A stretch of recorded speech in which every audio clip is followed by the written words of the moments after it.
दोस्तों, अगर कभी गलती से आपने फेविक्विक खा ली तो क्या होगा? या फिर क्या आप जानते हैं कि पानी में रहने वाली मछलियां खुद पानी पीती हैं? अच्छा, क्या कभी आपने ये सोचा है कि मक्खियां मीठे की तरफ खिंची क्यों चली आती हैं? नहीं सोचा तो कर दूंगा सोचने पर मजबूर।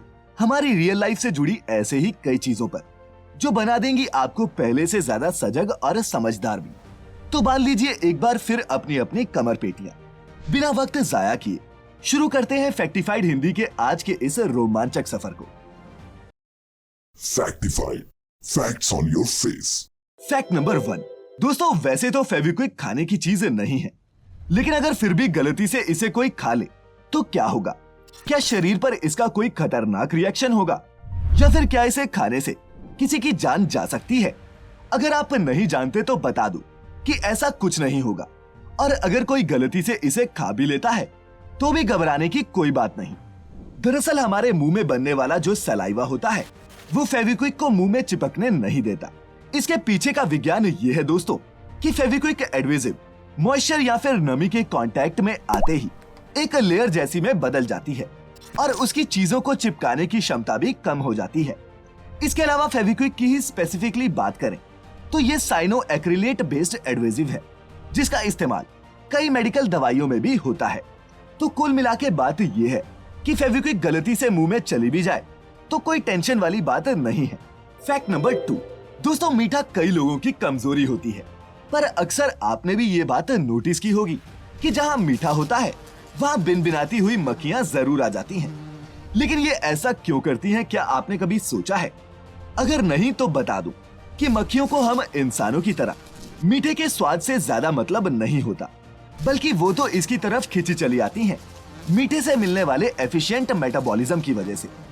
अब अगर क्रेब साइकिल के बारे में आपने कुछ भी पढ़ा है तो आप ये तो जानते होंगे कि मक्खियां भी दूसरे एरोबिक जीवों की तरह एनर्जी ऑब्टेन करने के लिए ग्लूकोज, फ्रक्टोज जैसी अलग अलग शुगर्स को बर्न करती हैं। अब इन शुगर्स को नेचर में ऑब्टेन करने के लिए इन मक्खियों और दूसरे इंसेक्ट्स को कई अलग अलग तरह के कॉम्प्लेक्स फूड्स को खाना पड़ता है, जिनसे फिर वो अपने लिए जरूरी शुगर एक्सट्रैक्ट करती हैं। अब अगर इन मक्खियों को सीधे ही शुगर मिल जाए तो इस पूरे प्रोसेस से बचा जा सकता है और एनर्जी का इंतजाम भी आसानी से हो जाता है। इसीलिए इन मक्खियों को मीठा मिलते ही ये उसकी तरफ खींची चली आती हैं। Fact number 3। दोस्तों, मछली पानी में रहती है, लेकिन क्या मछली पानी पीती है? अगर ये सवाल कभी आपके मन में भी आया है तो आज आपको इस सवाल का जवाब मिलने वाला है। तो दोस्तों, बता दूं कि किसी भी और जीव की तरह मछलियों को भी पानी पीने की जरूरत पड़ती है, लेकिन हर मछली का पानी को शरीर में लेने का तरीका अलग होता है। अब आप पूछेंगे और कौन से तरीके होते हैं पानी पीने के? तो बता दूं दोस्तों कि जहां कुछ मछलियां अपने गिल्स की मदद से पानी को शरीर में एब्जॉर्ब करती हैं, वहीं कुछ अपने मुंह से भी पानी पीती हैं। और पानी पीने का ये तरीका उनके शरीर में मौजूद नमक की मात्रा पर डिपेंड करता है। समंदर में रहने वाली मछली के ब्लड और शरीर के फ्लूइड्स में उसके आसपास के पानी की तुलना में कम नमक होता है, जबकि ताजा पानी की मछलियां, माने कि जो मछलियां नदियों और झीलों में रहती हैं, उनकी बॉडी में सॉल्ट कंटेंट हाई होता है। इसीलिए समुद्री मछलियां शरीर में नमक की मात्रा को पूरा करने के लिए मुंह से पानी पीती हैं, तो वहीं मीठे पानी में रहने वाली मछलियों की बॉडी में नमक ज्यादा होने की वजह से उन्हें अपने शरीर में हर वक्त पानी का प्रवाह चाहिए होता है। इसीलिए वो पानी मुंह से पीने की बजाय अपने गिल्स या फिर गलफड़ों से शरीर में लेती हैं और पेशाब के जरिए एक्स्ट्रा पानी को बाहर निकाल देती हैं। Fact number 4। दोस्तों, कबाड़ी वाले को आपने अक्सर अपने घरों से कांच की बोतलें या फिर पुराना सामान खरीदते देखा होगा, पर क्या आपको पता है कि जब पंजाब के एक कबाड़ी ने 6 हेलीकॉप्टर खरीद डाले तो ये खबर मानो आग की तरह फैल गई। जी हाँ, मैं बात कर रहा हूँ पंजाब के मानसा के कबाड़ी बिजनेसमैन मिठू राम की, जिन्होंने ये हेलीकॉप्टर अपनी सैर सपाटे के लिए नहीं बल्कि कबाड़ के तौर पर ही खरीदे हैं।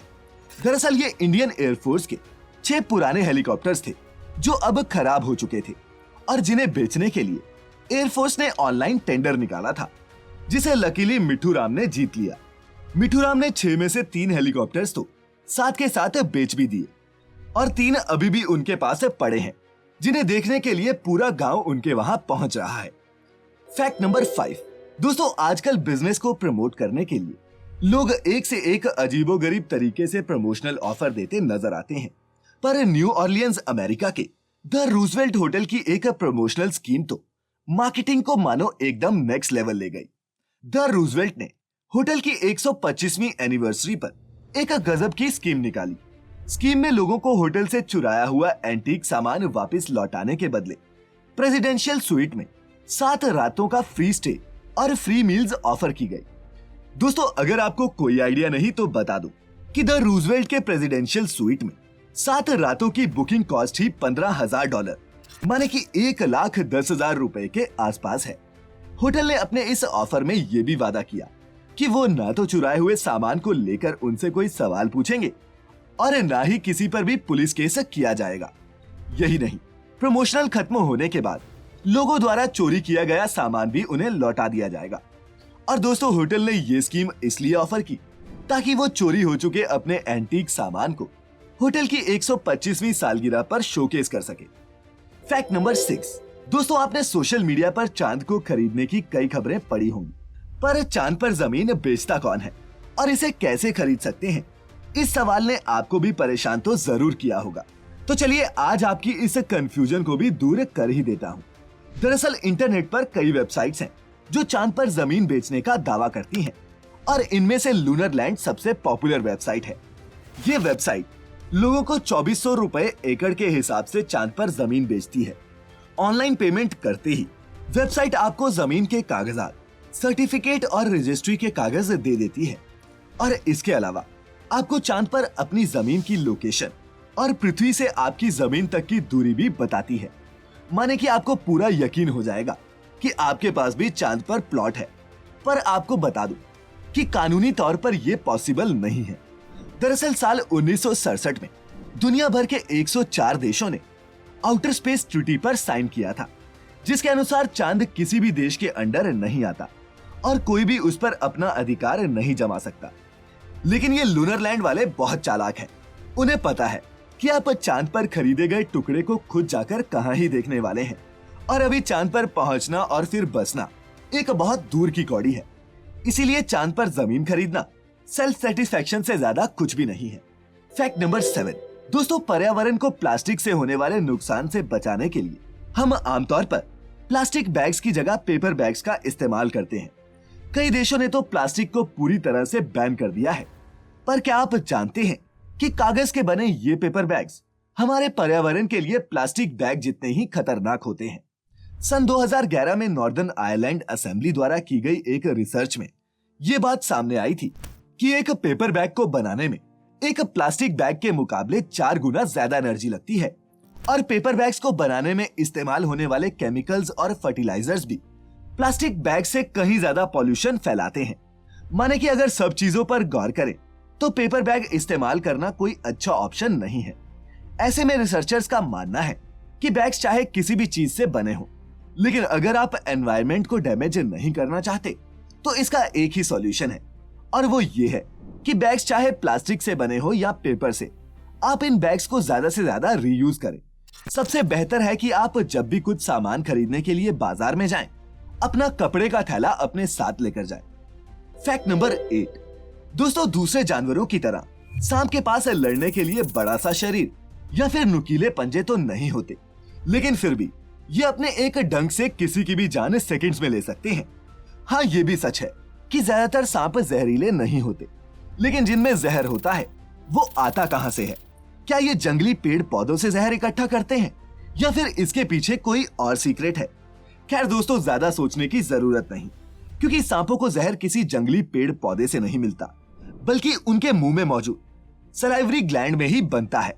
आमतौर पर सलाइवा में ऐसे एंजाइम्स और प्रोटीन्स होते हैं जो खाने को पचाने में मदद करते हैं, लेकिन नेचुरल सिलेक्शन के प्रोसेस से गुजरते हुए सांपों की कुछ प्रजातियां ऐसी निकल कर आई जिन्होंने अपने इन्हीं एंजाइम्स और प्रोटीन्स को टॉक्सिक बना दिया और इस सांपों में ये जहर बनने लगा। यूके की बेंगोर यूनिवर्सिटी ने जब किंग कोबरा के जहर पर रिसर्च की, तब ये बात निकलकर सामने आई थी कि इसका जहर और कुछ नहीं बल्कि मामूली प्रोटीन्स का ही स्लाइट वेरिएशन होता है। Fact number 9। दोस्तों, मकड़ियों को जहां जगह मिलती है वो अपना जाला बना लेती हैं, पर क्या आपको पता है कि हाल ही में ऑस्ट्रेलिया में मकड़ियों ने एक बड़े इलाके को अपने जाल से ढक डाला? जी हाँ, ये मामला ऑस्ट्रेलिया की विक्टोरिया स्टेट का है, जहां मकड़ियों ने एक पूरे कस्बे को ही जाल से ढक डाला और इसका कारण बना मौसम में आया बदलाव। पिछले कुछ दिनों में इस इलाके में बहुत बारिश हुई और पूरे इलाके में बाढ़ के हालात बन गए। अब जमीन पर रहने वाली ये मकड़ियां आखिर जाती तो कहां? सो उन्हें जो काम आता है वो उन्होंने शिद्दत से किया और हवा में ही स्पाइडर वेब की कई लेयर्स बुन डाली, और वो भी सिर्फ सुरक्षित रहने के लिए। जमीन के नीचे रहने वाली ये मकड़ियां आम मकड़ियों के मुकाबले ज्यादा तेजी से जाल बुनती हैं, और जब हजारों की संख्या में ये जाल बुनने लगे तो ऐसे हालात तो सामने आने ही थे। खैर दोस्तों, फैक्टिफाइड के इस सफर पर अब टाइम हो गया है आपके अपने योर ओन फैक्ट का, जिसे आज हमें भेजा है सूरज प्रजापति ने। सूरज अपने फैक्ट में बताते हैं कि सिनेरस मॉर्नर नाम की बर्ड अपने दुश्मन से बचने के लिए एक्टिंग करती है और खुद को कैटरपिलर की तरह ट्रांसफॉर्म कर लेती है। दरअसल दोस्तों, दुनिया में ऐसे कई जीव हैं जो दूसरे पशु पक्षियों को कॉपी करने में माहिर हैं, और उन्हीं में से एक है ये सिनेरस मॉर्नर नाम का पक्षी। सिनेरस मॉर्नर के बच्चे जब पैदा होते हैं तो वो दिखने में चटकीले रोएदार कैटरपिलर जैसे ही नजर आते हैं। खतरा महसूस होने पर इस बर्ड के चिक्स घोंसले में कैटरपिलर की तरह हो जाते हैं, और ये एक्टिंग सिर्फ इसलिए ताकि वो किसी शिकारी का शिकार बनने से बच जाए। लेकिन हाँ, बड़े होने पर इनका रंग रूप बिल्कुल बदल जाता है और ये बेहद खूंखार और खतरनाक भी बन जाते हैं। खैर, आप न खूंखार बनिएगा और न खतरनाक, कुछ बनना ही होगा तो सजग और समझदार बनिएगा, ताउम्र काम आएगा। खैर, वीडियो से कुछ भी नया सीखा हो तो इसे अपने दोस्तों के साथ शेयर जरूर कीजिएगा। भाई को आपसे बस इतनी ही सपोर्ट चाहिए। मिलेंगे जल्द ही कुछ नए कुछ इंटरेस्टिंग फैक्ट्स के साथ। तब तक अपना ख्याल रखें, खुश रहें, और वीडियो अंत तक देखने के लिए आपका बहुत बहुत शुक्रिया।